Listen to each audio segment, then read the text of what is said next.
எங்கள் கட்சியின் உயர்நிலைக்குழு 8ஆம் தேதி மாலை 6 மணி அளவில் ஆன்லைன் மூலமாகத்தான் கூடியது. ஜூம் ஆப் வழியாகத்தான் நாங்கள் கூடினோம். அவரவர்கள் இருப்பிடத்தில் இருந்து அதில் கலந்து கொண்டார். ஏற்கனவே நாங்கள் இடதுசாரிகளுக்கு அப்படித்தான் சொல்லியிருந்தோம். நீங்கள் எடுத்த முடிவு என்ன என்று தெரிந்த பிறகுதான் அந்த முடிவை ஒட்டி நாங்கள் விவாதிப்போம் என்று சொல்லியிருந்தோம். ஆகவே நாங்கள் 6 மணிக்கு கூடி 8:30 மணி 8:45 மணி வரையில் அந்த கூட்டம் நடந்தது. அந்த இரவே நாங்கள் இந்த முடிவை அறிவிக்க முடியாது. எதிரும் எதிருமான சில கருத்துக்கள் வந்தார்கள். ஆகவே நாங்கள் ஏற்கனவே திட்டமிட்டிருந்தது 9ஆம் தேதி காலை 11 மணி அளவில் அல்லது அதற்கு மேல் செய்தியாளர்களை சந்திக்கலாம் என்று எண்ணியிருந்தோம். அதை அறிவிக்கிறோம். நாங்கள் யாருக்கும் எந்த ஊடகத்திற்கும் 11 மணிக்கு நாங்கள் சந்திக்கப் போகிறோம் என்று அறிவிக்கவில்லை. ஊடகவியலாளர்கள் அவர்களாகவே ஒரு யூகத்தின் அடிப்படையில் கட்சி அலுவலகத்தில் வந்து காத்திருந்தார்கள். நாங்கள் 11ஆம் தேதி ஊடகவியலாளர்களை சந்திக்கப் போகிறோம் என்று எந்த அதிகாரப்பூர்வமான அறிவிப்பையும் செய்யவில்லை. அது உயர்நிலைக்குழு கூட்டத்தில் எடுத்த முடிவுகளை தலைவர் என்கிற முறையில் நான் பரிசீலித்து இறுதி முடிவை எடுத்து அதிகாரப்பூர்வமாக அறிவிக்க வேண்டும் என்பதுதான் அந்த முடிவு இந்த உயர்நிலைக்குழு கூட்டத்தில் எடுக்கப்பட்டது. அதன் அடிப்படையில் அடுத்த நாள் காலை 10 மணிக்கு கட்சியின் பொதுச் செயலாளர்கள் சிந்தனை செல்வன், ரவிக்குமார் ஆகியோரை அழைத்து அவர்களோடு மட்டும் நான் கலந்தாய்வு செய்தேன். இடதுசாரிகள் நிபந்தனையற்ற ஆதரவை தெரிவித்திருக்கிறார்கள். அதைப்போல் நாமும் நிபந்தனையற்ற ஆதரவை தெரிவிப்பது அமைச்சரவையில் இடம்பெற வேண்டாம் என்கிற கருத்தை நான் வலியுறுத்தினேன். இடதுசாரிகள் அப்படி எடுப்பதிலே ஒரு நியாயம் இருக்கிறது. ஆனால் நாம் விளிம்பு நிலை மக்களுக்காக இயக்கம் நடத்துகிறோம். நாம் அதிகார பகிர்வை கோருகிறவர்கள், ஆட்சியிலும் பங்கு அதிகாரத்திலும் பங்கு என்ற முழக்கத்தை முன்வைத்தவர்கள் வைத்துக் கொண்டிருக்கிறார்கள். எனவே நாம் அமைச்சரவையில் இடம்பெற வேண்டும் என்கிற கருத்தை பொதுச் செயலாளர்கள் வலியுறுத்தினார். அது தொடர்பாக இறுதி முடிவு எடுப்பதில் சற்று எங்களுக்கு தாமதம் ஏற்பட்டது. அது வந்து பெரிய தாமதம். எங்களுக்கு தேவையான கால அவகாசம்.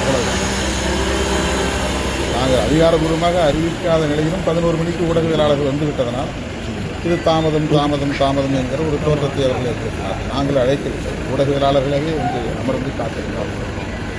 நாங்கள் எங்களுக்குள்ளாக பேசி முடிவு செய்வதற்கு முன்னரே ஏன் இன்னும் அறிவிக்கவில்லை என்று ஊடகங்களில் அறிவுஜீவிகள் எங்களுக்கு எதிரான அவதூறுகளை பரப்பினார்கள். எங்கள் கட்சியில் இருந்து யாரும் தாவேகா தரப்பில் எந்த கோரிக்கையும் நாங்கள் அதிகாரப்பூர்வமாக வைக்கவில்லை. ஏனென்றால் நாங்கள் நிபந்தனையற்ற ஆதரவை வழங்குவதா அல்லது ஆட்சியில் பங்கேற்பதா என்பது குறித்தே முடிவெடுக்காமல் இருக்கிறோம். அப்படி இருக்கிற போது எப்படி நாங்கள் பேச முடியும்? நீங்கள் சொன்னதைப் போல ஒரு தகவல் இருந்தது உண்மைதான். ஆனால் அதற்கு நாங்கள் இணங்கவில்லை. முதல்வர் அதிமுக தரப்பிலிருந்து அணுகிறாங்களோ, அதிமுக தரப்பிலிருந்து யாரு அணுகினார்கள்? அதற்கு நாங்கள் உடன்படவில்லை என்பதனால்தான் இந்த முடிவை நாங்கள் எடுத்தோம். உண்மை. நீங்க இப்ப எடுத்திருக்கக்கூடிய இந்த முடிவு, நாங்கள் இந்த முடிவை உயர்நிலைக்குழு எடுத்த முடிவு.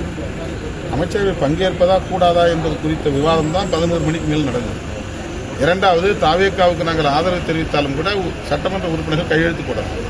சட்டமன்ற உறுப்பினர் ஒருவர் விருதுநகரில் இருக்கிறார், ஒருவர் காட்டுமன்னார் கோயிலில் இருக்கிறார். காட்டுமன்னார் கோயிலில் இருந்தவர் இரவே வந்து விட்டார். விருதுநகரில் இருந்தவர் அடுத்து 9ஆம் தேதி காலை விமானம் பிடித்துதான் சென்னைக்கு வந்து சேர்ந்தார். அவர் வந்து சேரவே 11 மணிக்கு மேலாகிவிட்டார்.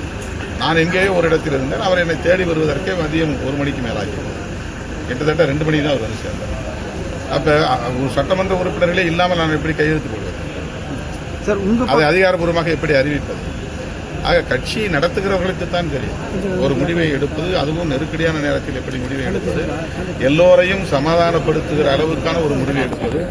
இதை பற்றியெல்லாம் யோசிக்காமல் உதிரிகளாக இருப்பவர்கள், கட்சிக்கும் அரசியலுக்கும் எந்த தொடர்பும் இல்லாதவர்கள், வெறுமன நுனிக்குள் மேய்கிறவர்கள், வாய்க்கு வந்தபடி திருமாவளவன் அதை பேசுகிறான், இதை பேசுகிறான், அப்படி பேசுகிறான், திரைமறைவில் பேசுகிறான் என்றெல்லாம் அவதூறுகளை பரப்பியது வருந்தத்தக்கது.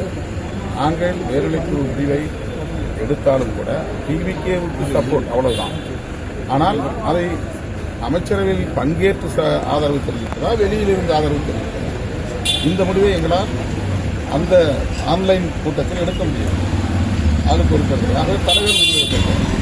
இதுதான் ஒவ்வொரு முறையும் தலைவருக்கு அதிகாரம் அளிக்கப்படுகிறது என்று சொல்லுகிற நடைமுறை.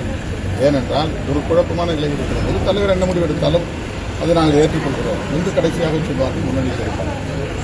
அப்போ அந்த நிலையிலே கூட நான் தனியாக எடுத்தால் நல்லா சரியாக இருக்காது என்கிற அடிப்படையில் பொதுச் செயலாளர்களை வரவழைத்து நான் தங்கியிருந்த இடத்துக்கு வரவழைத்து அவர்களோடு பேசுவதற்கு பகல் 12 மணி ஆகிவிட்டது. சட்டமன்ற உறுப்பினர்கள் வந்து சேர 2 மணி ஆகிவிட்டது. அதன் பின்னர் தான் எங்கள் கடிதத்தை நாங்கள் சார், இதில் 2 விஷயம் சார். ஒன்று, ஆட்சியில் பங்கு அதிகாரத்தில் பங்குன்றது உங்களோட கோரிக்கை, விஜயும் அதை முன் வச்சிருக்காரு. அப்படி இருக்கும்போது 2 ஆப்ஷன், ஒன்று சிஎம் கேண்டிடேட்டாக உங்களுக்கு சிஎம்மாக உங்களை ஆக்குறது, இன்னொன்று வந்து நீங்கள் கேட்டால் நிச்சயமாக ஆட்சியில் பங்கு கொடுப்பாங்க அமைச்சரவை. இந்த 2மே நிராகரிக்க காரணம் சார் விசிக. எங்கள் வலிமையை உணர்ந்து பொதுமக்களுடைய உணர்வுகளை புரிந்து சூழலுக்கு ஏற்ப இந்த முடிவை நாங்கள் எடுத்திருக்கிறோம். வெறும் பதவி அதிகாரம் என்கிற அடிப்படையில் உடனே போய் நாம் ஒரு முடிவை எடுத்துவிட முடியாது. நிதானமாகத்தான் முடிவு எடுக்க முடியும். இந்த முடிவு மேஜர் டெசிஷன், இது வந்து மிகப்பெரிய முடிவு. வெறும் பதவிக்கான முடிவாக உடனே போய் நாம் எடுத்துவிட முடியாது. ஆகவே எங்களுடைய எதிர்கால அரசியலையும் கவனத்தில் கொண்டு நாங்கள் என்ன நிலைப்பாட்டை எதிர்காலத்தில் எடுக்கப் போகிறோம் என்பதையெல்லாம் பரிசீலித்து தான் முடிவெடுக்கிறோம். அதனால்தான் நாங்கள் இப்போதைக்கு வெளியிலிருந்து ஆதரவு தெரிவிக்கிற அந்த முடிவை எடுத்தோம். ஆனாலும் இன்னும் அந்த கோரிக்கை அப்படியே இருக்கிறது. அதாவது ஆட்சியில் பங்கேற்பது குறித்த கருத்து முன்னணி தோழர்கள் இன்னும் என்னிடத்தில் வலியுறுத்திக் கொண்டுதான் இருக்கிறார்கள்.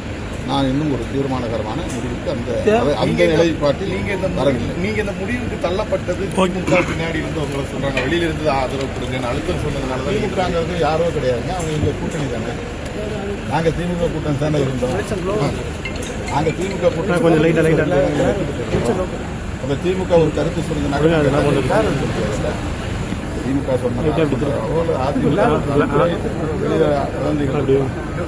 நாங்கள் திமுக தலைமையிலான ஒரு கூட்டணி இருக்கிறோம். இப்போ கூட்டணியில் இருக்கும்போது அவங்க ஒரு ப்ரப்போசல் வைக்கிறாங்கன்னா அந்த ப்ரப்போசலை வந்து நாங்கள் வந்து தூக்கி எறிஞ்சு விட முடியாது. நாங்கள் 10 ஆண்டுகளுக்கு மேலாக அவங்களோடு இணைந்து பயணப்பட்டிருக்கிறோம். பல போராட்ட களங்களில் பயன்படுத்தி நின்றிருக்கிறோம்.